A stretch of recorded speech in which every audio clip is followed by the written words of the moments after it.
Lo hacemos para continuar con más información. Esta noche nos acompaña Luis Antonio Reynosa López, quien es observador electoral del Consejo Local del Instituto Nacional Electoral. Antonio, bienvenido. Gracias por acompañarnos. Buenas noches, ¿qué tal? ¿Cómo estamos? Pues gustosos de recibirte, Antonio, sobre todo para que nos platiques quién es un observador electoral y cuál es la función con la que cumple. Bien. Un observador electoral es un ciudadano interesado, es un ciudadano que quiere participar en este proceso electoral en pleno goce de sus derechos políticos y que queremos ver cómo se desarrollan cada uno de los procesos en los que se van a realizar este año. En particular, en este caso, la elección de los representantes de la Asamblea Constituyente que se va a realizar este 5 de junio. Tú has actuado como tal desde el año 2000. Antonio, ¿qué mueve a un ciudadano a trabajar? Porque además lo hace de manera voluntaria, de esta manera. Exactamente, sí. Creo que ser ciudadano y participar en política es algo de lo más loable. Yo tuve la oportunidad de participar en alguna ocasión como capacitador electoral en el 2000. Me pareció una experiencia maravillosa contactar a la gente, platicar con ella, escucharle sus quejas, escucharle también sus gustos, sus esperanzas, sus sinsabores. A mí me encantó mucho eso. Y a partir de ahí, bueno, además de una formación académica de ciencia política, me llamó muchísimo la atención. A partir de ahí, observador, he sido capacitador, supervisor, consejero electoral y ahora observador en esta inédita, apasionante y yo creo que por eso aún más interesante elección. Desde luego que lo es. ¿Cuál es la garantía que aporta un observador electoral a un proceso? Principalmente poder observar cada una de las etapas que lleva el proceso electoral. Esto es darnos certeza de que cada uno de los reglamentos que se han realizado, que se han aprobado en esta ocasión, se lleven a cabo.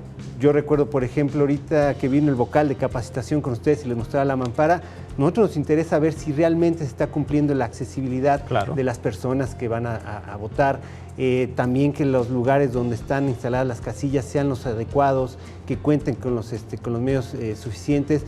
Obviamente también existen otros tipos de derechos que nosotros vamos a vigilar que se estén cumpliendo, por ejemplo, que no se anden regalando despensas.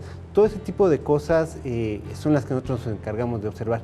Y en la medida que cada uno de nosotros observamos y podemos hacer el comentario acerca de lo que está sucediendo, creo que se va enriqueciendo el proceso, ¿no? Vamos evitando el ver, obviamente inhibe a la otra persona a que no haga un delito y obviamente también ayuda al instituto a ubicar la manera en que se están realizando algunos delitos y tratar de prevenirlos o castigar. Sí, la inhibición o finalmente el castigo, la acusación y el respectivo castigo. ¿Cuál es la preparación que ustedes reciben, Antonio, para fungir como observadores?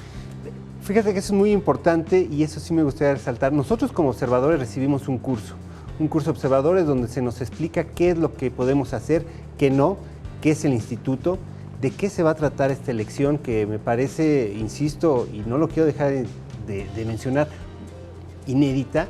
Creo que todos los ciudadanos deberíamos de acercarnos a ver qué es lo que está sucediendo en la Ciudad de México.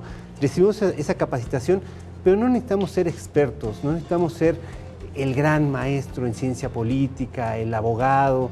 Necesitamos ser ciudadanos, como cualquiera de nosotros que está aquí, que les interese saber qué va a suceder el 5 de julio y qué está sucediendo para que podamos nosotros llegar a depositar nuestro voto ese día.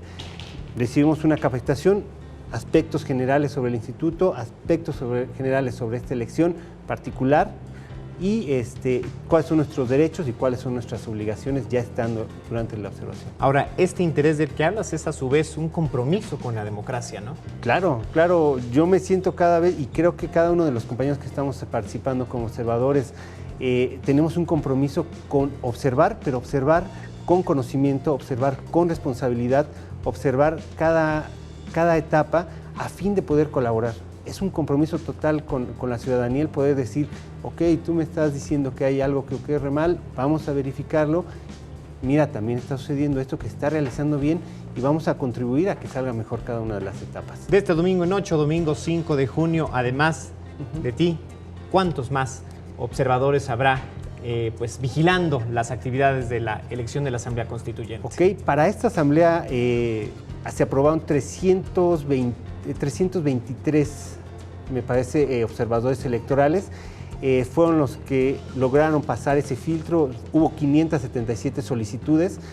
Algunos seguramente no pudieron asistir al curso o quizá algunos tenían algún impedimento, a lo mejor no tenían sus credenciales, faltó una foto, qué sé yo.